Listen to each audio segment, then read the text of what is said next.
ओम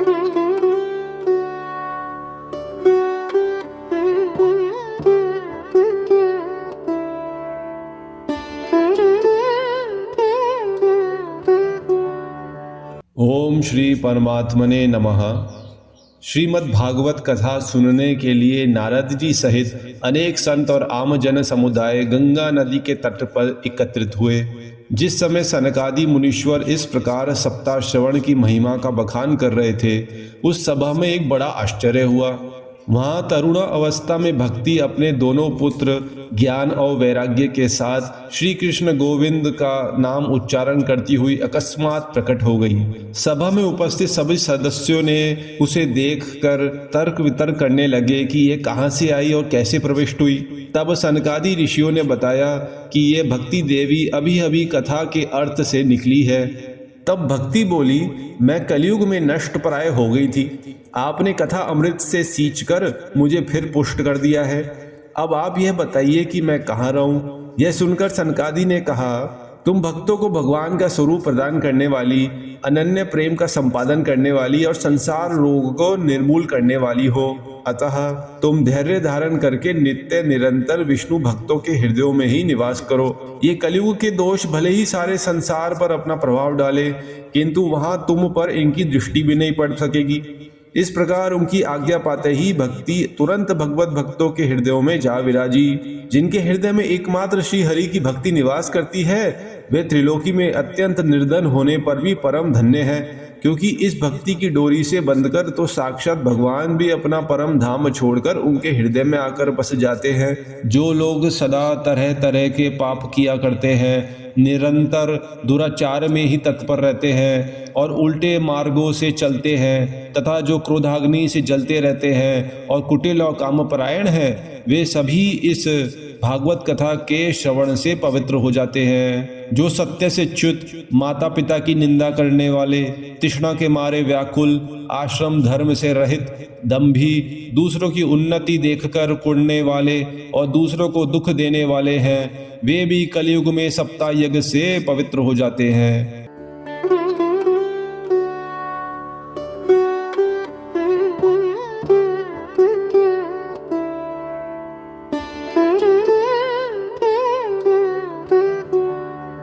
नारद जी, अब हम तुम्हें इस विषय में एक प्राचीन इतिहास सुनाते हैं। उसके सुनने से ही सब पाप नष्ट हो जाते हैं। पूर्व काल में तुंगभद्रा नदी के तट पर एक अनुपम नगर बसा हुआ था। वहां सभी वर्णों के लोग अपने अपने धर्मों का आचरण करते हुए सत्य और सत्कर्मों में तत्पर रहते थे। उस नगर में समस्त वेदों का विशेषज्ञ और सभी कर्मों को जानने वाला एक आत्मदेव नामक ब्राह्मण रहता था। वह साक्षात दूसरे सूर्य के समान तेजस्वी था।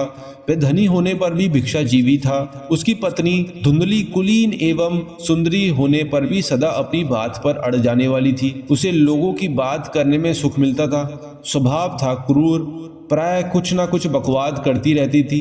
गृह कार्य में निपुण थी, कृपण थी और झगड़ालू भी थी।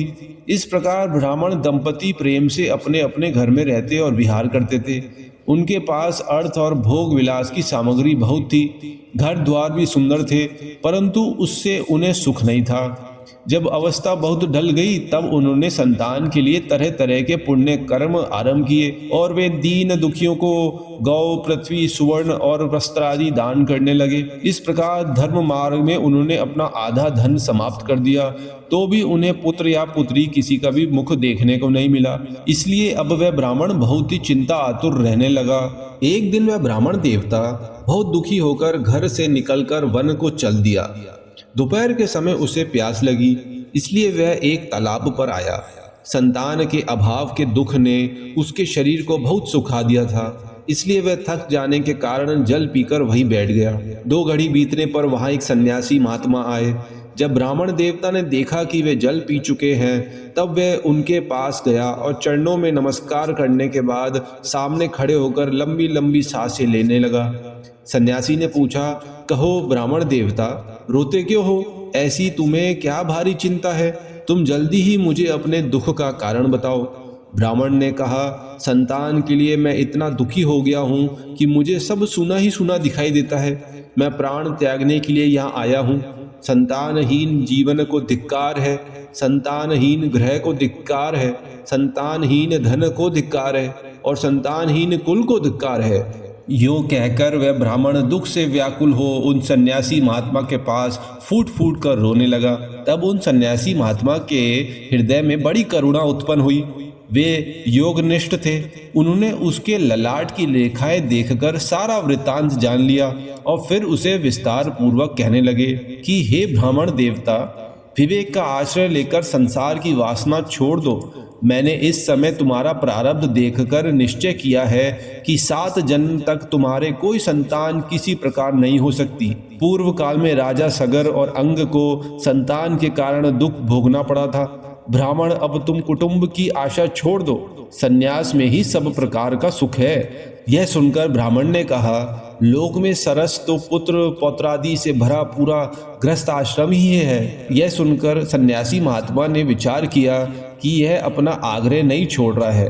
तब उन्होंने उसे एक फल देकर कहा, इसे तुम अपनी पत्नी को खिला देना, इससे उसके एक पुत्र होगा।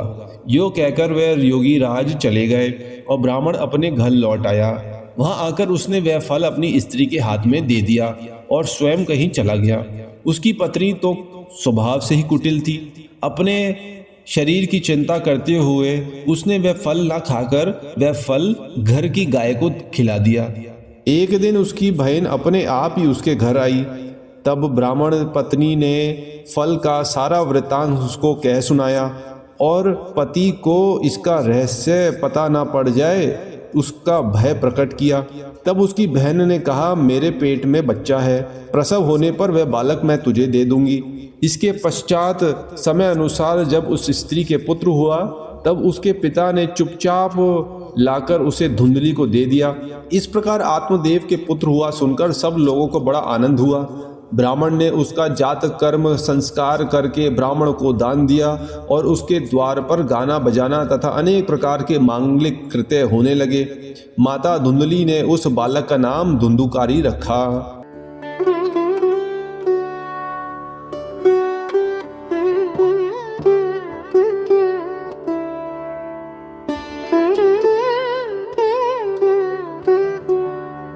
इसके बाद 3 महीने बीतने पर उस गांव के भी एक मनुष्य का बच्चा हुआ।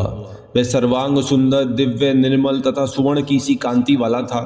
उसे देखकर ब्राह्मण देवता को बड़ा आनंद हुआ। इस समाचार से सब लोग बड़े आश्चर्य हुए। आत्मदेव ने उस बालक के गौ के समान कान को देखकर उसका नाम गोकर्ण रखा।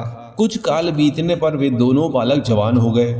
उनमें गोकर्ण तो बड़ा पंडित और ज्ञानी हुआ, किंतु धुंधुकारी बड़ा ही दुष्ट निकला। स्नान शौचादि ब्राह्मणोचित आचरों का उसमें नाम भी न था और ना खान पान का ही कोई परहेज था। क्रोध उसमें बहुत बड़ा चढ़ा था। वह बुरी बुरी वस्तुओं का संग्रह किया करता था, दूसरों के धन को चुरा लेता था और सब लोगों से द्वेष करता था। हिंसा का उसे व्यसन सा लग गया था। हर समय वह अस्त्र शस्त्र धारण किए रहता और बेचारे अंधे और दीन दुखियों को व्यर्थ तंग करता। चांडालों से उसका विशेष प्रेम था। बस हाथ में फंदा लिए कुत्तों की टोली के साथ शिकारी की तरह घूमता रहता। वैश्याओं के जाल में फंसकर उसने अपने पिता की सारी संपत्ति नष्ट कर दी। एक दिन माता पिता को मार पीट कर घर के सब बर्तन भाड़े उठा लिए। इस प्रकार जब सारी संपत्ति स्वाहा हो गई तब उसका कृपण पिता फूट फूट कर रोने लगा और बोला, इससे तो इसकी माँ का भांज रहना ही अच्छा था। कुपुत्र तो बड़ा ही दुखदायी होता है। अब मैं कहाँ रहूं, कहाँ जाऊं, मेरे इस संकट को कौन काटेगा। उसी समय परम ज्ञानी गोकर्ण जी वहां आए और उन्होंने पिता को वैराग्य का उपदेश करते हुए बहुत समझाया। वे बोले, पिताजी, यह सारा संसार असार है, ये अत्यंत दुख रूप और मोह में डालने वाला है। पुत्र किसका, धन किसका, स्नेहवान पुरुष रात दिन दीपक के समान जलता रहता है। सुख ना तो इंद्र को और ना चक्रवर्ती राजा को ही है। सुख है तो केवल विरक्त और एकांत जीवी को। यह मेरा पुत्र है, इस अज्ञान को छोड़ दीजिए। मोह से नरक की प्राप्ति होती है। यह शरीर तो नष्ट होगा ही, इसलिए सब कुछ छोड़कर वन में चले जाइए। गोकर्ण के वचन सुनकर आत्मदेव ने वन में जाने के लिए तैयार हो गए और उनसे कहने लगे कि बेटा, वन में रहकर मुझे क्या करना चाहिए, यह मुझसे विस्तार पूर्वक कहो। मैं बड़ा मूर्ख हूँ। अब तक कर्मवश स्नेह पाश में बंधा हुआ अपंग की भांति इस घर रूप अंधेरे के कुएं में पड़ा रहता था। तुम बड़े दयालु हो, इससे मेरा उद्धार करो। गोकर्ण ने कहा, पिताजी, यह शरीर हड्डी मांस और रुधिर का पिंड है। इसे आप मैं मानना छोड़ दे और स्त्री पुत्र आदि को अपना कभी न माने। इस संसार को रात दिन क्षणभंगुर देखे। इसकी किसी भी वस्तु को स्थायी समझकर उसमें राग ना करे। बस एकमात्र वैराग्य के रसिक होकर भगवान की भक्ति में लगे रहें। अन्य सब प्रकार के लौकिक धर्मों से मुख मोड़ ले। सदा साधु जनों की सेवा करे। भोगों की लालसा को पास ना फटकने दे तथा जल्दी से जल्दी दूसरों के गुण दोषों का विचार करना छोड़कर एकमात्र भगवत सेवा और भगवान की कथाओं के रस का ही पान करे। इस प्रकार पुत्र की वाणी से प्रभावित होकर आत्मदेव ने घर छोड़ दिया और वन की यात्रा की। वहाँ रात दिन भगवान की सेवा पूजा करने से और नियम पूर्वक भागवत के 10वें स्कंद का पाठ करने से उसने भगवान श्री कृष्ण को प्राप्त कर लिया। आत्मदेव के वन को चले जाने के पश्चात घर में दोनों भाइयों का क्या हुआ वे हम अगले सत्र में जानेंगे। ओम पूर्णमदः पूर्णमिदं पूर्णात् पूर्णमुदच्यते पूर्णस्य पूर्णमादाय पूर्णमेवावशिष्यते। ओम शांति शांति शांति ओम।